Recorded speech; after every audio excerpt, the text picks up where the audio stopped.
এই কাৰ্ডটো থাকিলে আপোনালোকে যেটো 3000 টকা পেনশন আছে চৰকাৰৰ ফালৰ পৰা যেটো 3000 টকা পেনশন দিয়ে হেতু কাৰণেও আপুনি এপ্লাই কৰিব পাৰিব পিছৰ যেটো নথিপত্ৰ আপোনালোকক মই এতিয়া কম এই নথিপত্ৰটো নাথাকিলে আপোনালোকে অসম চৰকাৰৰ যিকোনো চাকৰিটো এপ্লাই কৰিব নোৱাৰে লগতে মুখ্যমন্ত্ৰীয়ে যুৱক যুৱতীসকলক যি 2 লাখ টকা দিয়ে কিবা এটা কৰিবৰ কাৰণে সেই পইচাটোৰ পৰা আপোনালোক বঞ্চিত হ'ব লাগিব পিছৰ যেটো নথিপত্ৰ আপোনালোকক মই এতিয়া কম এই নথিপত্ৰটো থাকিলে আপোনালোকে চৰকাৰী ঘৰে হওক পিএম কিষাণ আঁচনি পইচাই হওক অৰুণোদয় আঁচনিৰ পইচাই হওক বা চৰকাৰৰ যিকোনো ধৰণৰ সুবিধা এটা আপোনালোকে লবলৈ অতি সহজ হৈ পৰে তিনিটা নথিপত্ৰ আপোনালোকৰ হাতত আছে কিন্তু থকাৰ পাছতো আপুনি সমস্যাত পৰিব পাৰে আৰু এই নথিপত্ৰ কেইটা হৈছে আধাৰ কাৰ্ড পেন কাৰ্ড আৰু ভোটাৰ কাৰ্ড এই কাৰ্ডটো থাকিলে আপোনালোকে যেটো 3000 টকা পেনশন আছে চৰকাৰৰ ফালৰ পৰা যেটো 3000 টকা পেনশন দিয়ে হেতু কাৰণেও আপুনি এপ্লাই কৰিব পাৰিব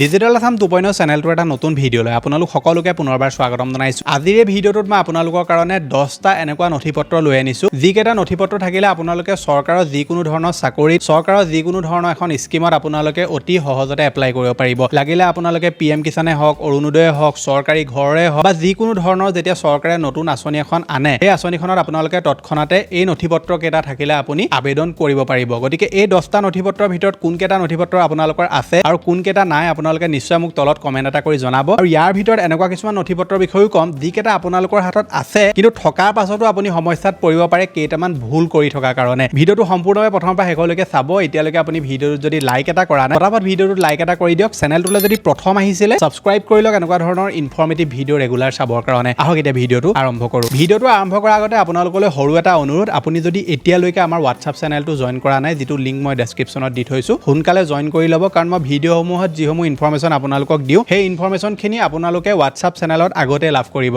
টোটালি ফ্ৰী হয় লিংকটো মই ডেসক্ৰিপচনত দি থোৱা আছে প্ৰথমে মই আপোনালোকক যি তিনিটা নথিপত্ৰৰ বিষয়ে কম এই তিনিটা নথিপত্ৰ আপোনালোকৰ হাতত আছে কিন্তু থকাৰ পাছতো আপুনি সমস্যাত পৰিব পাৰে আৰু এই নথিপত্ৰ কেইটা হৈছে আধাৰ কাৰ্ড পেন কাৰ্ড আৰু ভোটাৰ কাৰ্ড এতিয়া আপোনালোকে যিকোনো ধৰণৰ কিবা এটা যদি চৰকাৰী কামে হওক বা বেচৰকাৰী কামে হওক বা চৰকাৰৰ যদি আপুনি আঁচনি এখনৰ সুবিধা ল'বলৈ যায় বা চৰকাৰী চাকৰি এটাটো যদি আপুনি এপ্লাই কৰিবলৈ যায় তেনেহলে এই তিনিটা নথিপত্ৰৰ ভিতৰত কোনোবা এটা নথিপত্ৰ আপোনালোকে দিয়াটো বাধ্যতামূলক হয় বিশেষকৈ আজিকালি আমাৰ আধাৰ কাৰ্ডটো সকলো ক্ষেত্ৰতে প্ৰয়োজন হয় আধাৰ কাৰ্ড আপোনালোকক সকলো ক্ষেত্ৰতে বিচাৰে আধাৰ কাৰ্ড ভোটাৰ কাৰ্ড আৰু পেন কাৰ্ডত কি হয় কিছুমান মানুহৰ এটা কমন মিষ্টেক দেখিবলৈ পোৱা যায় যে তেওঁলোকৰ আধাৰ কাৰ্ডত নামটো বেলেগ থাকে ভোটাৰ কাৰ্ডত বেলেগ থাকে আৰু পেন কাৰ্ডত বেলেগ থাকে এতিয়া সম্পূৰ্ণ নামটো বেলেগ নাথাকে কিছুমানৰ টাইটেল বেলেগ হৈ থাকে কিছুমানৰ এলফাবেটটো চেঞ্জ হৈ থাকে আৰু মানুহে সেইসমূহ শুদ্ধ নকৰে গতিকে আপোনালোকৰ যদি এই তিনিটা নথিপত্ৰ খেলিমেলি হৈ আছে তেনেহলে সোনকালে আপুনি শুদ্ধ কৰি ল'ব কাৰণ কেতিয়াবা ইমাৰ্জেন্সিত কি হ'ব আপোনালোকক তিনিটা নথিপত্ৰ দিবলৈ ক'ব আধাৰ কাৰ্ডটো আপোনাক দিবলৈ ক'ব আধাৰ কাৰ্ডটোৰ লগত আপোনাৰ পেন কাৰ্ডটো মেটচ নহ'ব পেন কাৰ্ডটোৰ লগত ভোটাৰ কাৰ্ডটো মেটচ নহ'ব গতিকে এনেকুৱা ক্ষেত্ৰত আপুনি যিকোনো এটা চাকৰিৰ পৰা বঞ্চিত হ'ব পাৰে বা যিকোনো ধৰণৰ আপুনি চৰকাৰী স্কিম এখনৰ পৰাও কেতিয়াবা বঞ্চিত হ'ব পাৰে সেইকাৰণে আপোনালোকৰ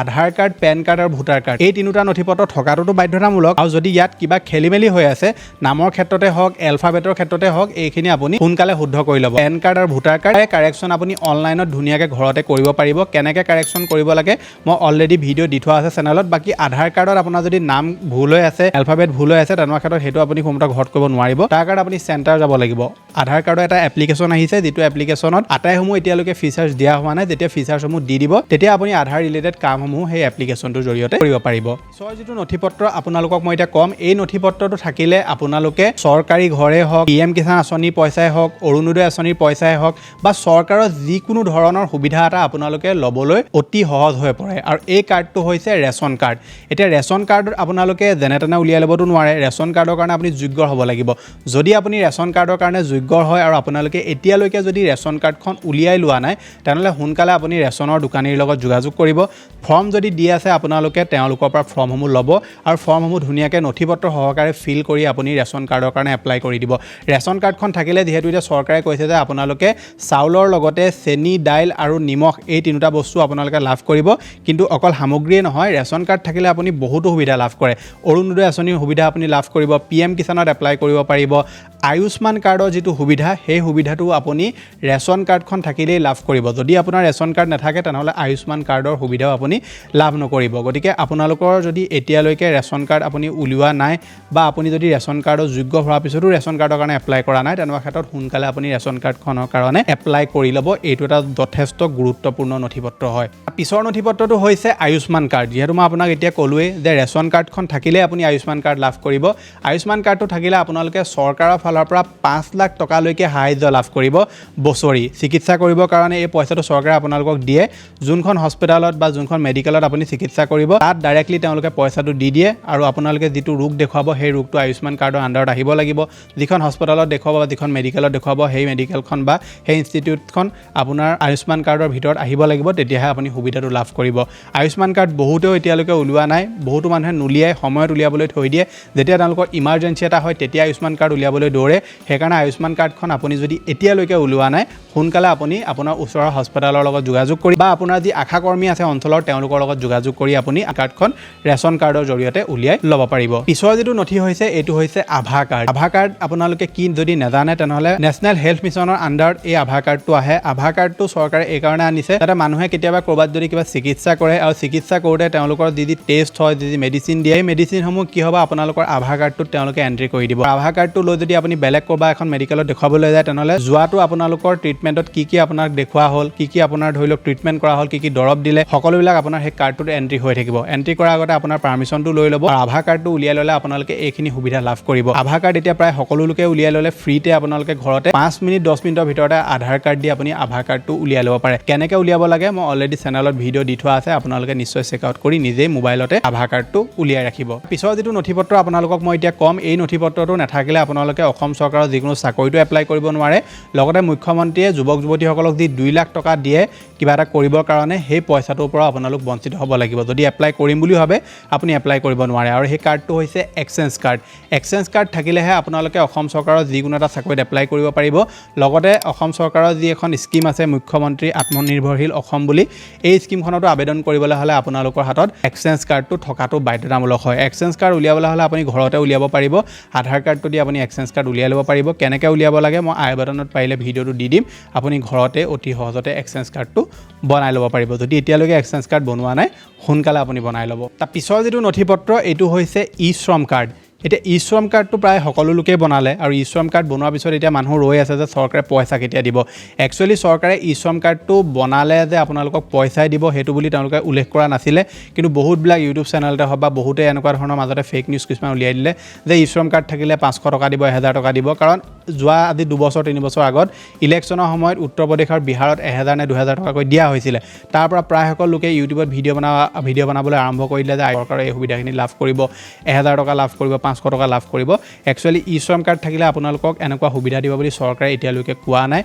ই শ্ৰম কাৰ্ডটো আপোনালোকে যদি বেচৰকাৰী খণ্ডত কাম কৰে তেনেকুৱা ক্ষেত্ৰত আপুনি ই শ্ৰম কাৰ্ডটো উলিয়াই ল'ব ই শ্ৰম কাৰ্ডটো উলিয়াই ল'লে কি হ'ব আপোনালোকৰ যিখিনি ডেটা আছে তেওঁলোকৰ হাতত থাকিব আপুনি কি কৰে আপোনাৰ ইনকম কিমান আপোনাৰ এডুকেশ্যন কোৱালিফিকেশ্যন কিমান সকলোবিলাক আপোনাৰ ই শ্ৰম কাৰ্ডত সোমাই থাকে আৰু আপোনাৰ অঞ্চলত ধৰি লওক কিবা এটা বোলে নতুনকৈ ইণ্ডাষ্ট্ৰি খুলিছে কিবা খুলিছে শ্ৰমিকৰ যদি প্ৰয়োজন হয় বা এমপ্লয়মেণ্ট যদি তেওঁলোকক লাগে এমপ্লয়াৰ যদি প্ৰয়োজন হয় তেনেকুৱা ক্ষেত্ৰত সেই ডিষ্ট্ৰিক্টৰ যিমান লোকৰ ই শ্ৰম কাৰ্ড আছে তেওঁলোকৰ সেইখিনি চেক কৰিব বা কেতিয়াবা ধৰি লওক কৰোণা নিচিনা যদি মহামাৰী আকৌ এই দেশত আহে বা পৃথিৱীত আহে তেনে ক্ষেত্ৰত ডাইৰেক্টলি বেনিফিট দিবৰ কাৰণে তেওঁলোকে এই ই শ্ৰম কাৰ্ডৰ সুবিধা ল'ব গতিকে আপুনি যদি ই শ্ৰম কাৰ্ডৰ যোগ্য হয় আৰু ই শ্ৰম কাৰ্ডখন যদি বনোৱা নাই তেনেহ'লে ফ্ৰীতে আপুনি বনাই ৰাখিব কাৰণ চাওক এটা সময়ত আধাৰ কাৰ্ড পেন কাৰ্ড এইবিলাক যেতিয়া ওলাইছিলে মানুহে ইমান গুৰুত্ব দিয়া নাছিলে কিন্তু যেতিয়া 4-5 বছৰ 10 বছৰ হৈ গ'ল তাৰপাছত 2017-18 চনৰ পৰা কেনেকৈ আপুনি দেখিব পালে যে আধাৰ কাৰ্ড প্ৰায় সকলো লোকে বনাবৰ কাৰণে দৌৰা মেলা কৰিলে আৰু পইচা দি আধাৰ কাৰ্ড উলিয়াবলগীয়া হ'ল গতিকে সেইকাৰণে ই শ্ৰম কাৰ্ডটো যিহেতু ফ্ৰীতে এতিয়া দি আছে আপুনি অতি সহজতে ই শ্ৰম কাৰ্ডটো বনাই ল'ব পাৰিব আৰু এই ই শ্ৰম কাৰ্ডটো যদি আপোনালোকৰ হাতত থাকে মানে এই কাৰ্ডটো থাকিলে আপোনালোকে যিটো 3000 টকা পেঞ্চন আছে চৰকাৰৰ ফালৰ পৰা যিটো 3000 টকা পেঞ্চন দিয়ে সেইটোৰ কাৰণেও আপুনি এপ্লাই কৰিব পাৰিব চৰকাৰে যিহেতু শ্ৰমযোগী মানধন যোজনা বুলি এখন স্কিম আছে চৰকাৰৰ সেই স্কিমখনৰ জৰিয়তে যিসকল বেচৰকাৰী খণ্ডত কাম কৰা লোক তেওঁলোকে ই শ্ৰম কাৰ্ড থাকিলে সেই স্কিমখনত এপ্লাই কৰিব পাৰিব আৰু তাৰ পৰা কি হ'ব তেওঁলোকে এপ্লাই কৰাৰ পিছত এটা তেওঁলোকে পইচা জমা কৰিব লাগিব আপোনাৰ এজৰ হিচাপত আপুনি পইচা এটা জমা কৰিব লাগিব বোলে আপোনাৰ 18 বছৰ হৈছে আপুনি 50 টকা এটা জমা কৰিব লাগিব ঠিক তেনেদৰে চৰকাৰেও 50 টকা এটা জমা কৰিব তেনেকৈ আপোনাৰ যেতিয়া 60 বছৰ হ'বগে তেতিয়া আপুনি পেঞ্চন লাভ কৰিব কিন্তু ভাল কথাটো কি তাৰ আগতে ধৰি লওক বোলে আপোনাৰ চাকৰি হৈ গ'ল বা আপুনি কিবা এটা ধৰি লওক কোম্পানীতে কাম পাই গ'ল চৰকাৰী চাকৰি এটাই পাই গ'ল আপুনি সেই স্কিমখন বন্ধ কৰি যিমান পইচা আপুনি জমা কৰিলে ইণ্টাৰেষ্ট সহকাৰে আপোনালোকে পইচাখিনি উলিয়াই ল'ব পাৰিব ইয়াৰ বিষয়ে সবিশেষ ভিডিঅ' আপোনালোকে ইউটিউবতো পাই যাব আৰু মোৰ চেনেলতো আপুনি পাই যাব গতিকে ই শ্ৰম কাৰ্ড যদি ওলোৱা নাই আপোনালোকে সোনকালে উলিয়াই ল'ব। আৰু দুটা কাৰ্ডৰ বিষয়ে মই আপোনালোকক ক'ম আৰু এই দুটা কাৰ্ড যদি আপোনালোকৰ হাতত নাথাকে, বিশেষকৈ যদি আপুনি কৃষক হয়, তেনেহ'লে আপোনালোকে যিকোনো ধৰণৰ এখন আঁচনিৰ পৰা আপুনি বঞ্চিত হৈ যাব। আৰু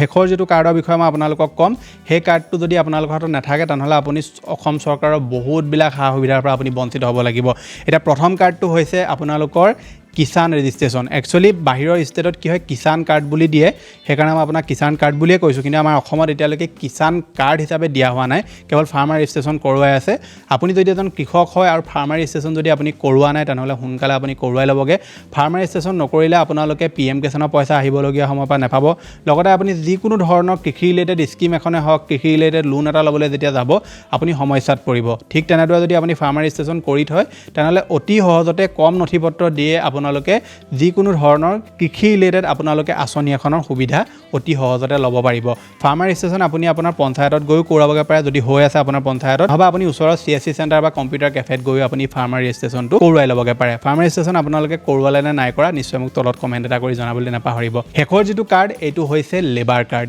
এতিয়া বহুতে ভাবে যে লেবাৰ কাৰ্ড আৰু শ্ৰম কাৰ্ড দুইটা একেই, নহয় দুইটা একেই। লেবাৰ কাৰ্ডটো হৈছে সেইসকল লোকৰ কাৰণে যিসকল লোকে কনষ্ট্ৰাকশ্যনৰ কাম কৰে, যিসকল কনষ্ট্ৰাকশ্যন ৱৰ্কাৰ হয় তেওঁলোকৰ কাৰণে এই যিটো লেবাৰ কাৰ্ড এইটো আনিছে। কিন্তু বাহিৰৰ ষ্টেটবিলাকত কি হয় লেবাৰ কাৰ্ডটো যিটো সুবিধা এইটো বহুতো লোকে পায়, মানে খেতি কৰা লোকেও পায়, কনষ্ট্ৰাকশ্যন ৱৰ্কাৰেও পায়। কিন্তু আমাৰ অসমৰ ক্ষেত্ৰত লেবাৰ কাৰ্ডটো কেৱল যিসকলে কনষ্ট্ৰাকশ্যনৰ কাম কৰে তেওঁলোকৰ কাৰণে আনিছে। আৰু চৰকাৰে আজি যোৱা 4-5 মাহমানৰ আগত তেওঁলোকে এটা পৰ্টেলো মুকলি কৰিছিলে নিৰ্মাণ সখী বুলি। গতিকে আপুনি যদি এজন কনষ্ট্ৰাকশ্যন ৱৰ্কাৰ হয় আৰু 3 মাহতকৈ যদি আপোনাৰ বেছি কাম কৰা এক্সপিৰিয়েঞ্চ হৈ গ'ল তেনেকুৱা ক্ষেত্ৰত আপুনি যিটো লেবাৰ কাৰ্ড সেইটো কাৰণে এপ্লাই কৰিব পাৰে। তাৰ কাৰণে আপুনি নিৰ্মাণ সখী পৰ্টেলটোত গৈ এপ্লাই কৰিব পাৰে বা ওচৰৰ CSC চেণ্টাৰ বা আপোনাৰ যিটো ডিষ্ট্ৰিক্টৰ লেবাৰ অফিচ আছে তাত গৈ আপুনি যোগাযোগ কৰিব পাৰে। লেবাৰ কাৰ্ডটো থাকিলে আপোনালোকে চৰকাৰৰ ফালৰ পৰা 25,000 টকা পৰ্যন্ত আপোনালোকে লাভ কৰিব। আপোনাৰ যদি বিয়া হোৱা নাই তেতিয়া, বা আপোনাৰ যদি ল'ৰা ছোৱালী আছে স্কলাৰশ্বিপ পৰ্যন্ত ল'ৰা ছোৱালীয়ে লাভ কৰিব। আপোনাৰ কিবা ৰোগ হৈছে তাৰ কাৰণে আপুনি পইচা লাভ কৰিব। লগতে আপুনি ধৰি লওক আপোনাৰ যিটো হেল্থ চেকআপ সেইটোৰ কাৰণে আপুনি 5,000 টকা পৰ্যন্ত লাভ কৰিব।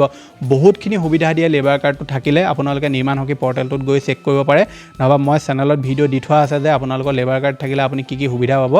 চিম্পলি ইউটিউবত চাৰ্চ কৰি দিব লেবাৰ কাৰ্ড ডিজিটেল আছাম 2.0 বুলি, আপোনালোকে পাই যাব সেই ভিডিঅ'টো। মই ডিটেইলছত কৈ থোৱা আছে যে লেবাৰ কাৰ্ডটো আপোনালোকে বনালে কি লাভ পাব। সেইকাৰণে যদি আপুনি লেবাৰ কাৰ্ডটো এতিয়ালৈকে ওলোৱা নাই উলিয়াই ল'ব। এতিয়া মই আপোনালোকক এই যি 10টা নথি পত্ৰৰ বিষয়ে ক'লোঁ, এই নথি পত্ৰকেইটা যদি আপোনালোকে বনাই ৰাখে, মানে আটাইকেইটাৰ কাৰণে যদি আপুনি যোগ্য হয় আটাইকেইটা উলিয়াই ৰাখক, বাকী যিকেইটাৰ কাৰণে আপোনালোক যোগ্য হয় সেইকেইটা উলিয়াই ৰাখিব। আৰু এইকেইটা নথি পত্ৰ থাকিলেই আপোনালোকে চৰকাৰৰ যিকোনো এখন আঁচনিয়ে হওক বা যিকোনো এটা ধৰি লওক আপোনালোকে চাকৰিৰ কাৰণেও আপুনি অতি সহজতে এপ্লাই কৰিব পাৰিব। মনত ৰাখিব যিকোনো ধৰণৰ নথি পত্ৰ এটাত যদি আপোনাৰ কিবাকিবি খেলিমেলি হৈ থাকে, এড্ৰেছেই হওক, নামেই হওক, ফটোৱে হওক, সময় থাকোঁতে শুদ্ধ কৰি ল'ব। ইমাৰ্জেঞ্চি হ'বলৈ ৰৈ নাথাকিব। কেনেবাকৈ যদি আপুনি সময়লৈকে ৰৈ থাকে বহুত আপুনি প্ৰব্লেম ফেচ কৰিবলগীয়া হ'ব পাৰে। ভিডিঅ'টো যদি ভাল লাগিলে ভিডিঅ'টো লাইক কৰিব। চেনেলটোলৈ যদি প্ৰথম আহিছিলে ছাবস্ক্ৰাইব কৰি ল'ব এনেকুৱা ধৰণৰ ইনফৰ্মেটিভ ভিডিঅ' ৰেগুলাৰ চাবৰ কাৰণে। এতিয়া আপোনালোকৰ স্ক্ৰীণত আৰু 2টা ভিডিঅ' ওলাই আছে, 2টা ভিডিঅ' ইনফৰ্মেটিভ হয়, নিশ্চয় চেকআউট কৰিব। মই লগ পাম এটা নতুন ভিডিঅ'ত। আজিলৈ ধন্যবাদ।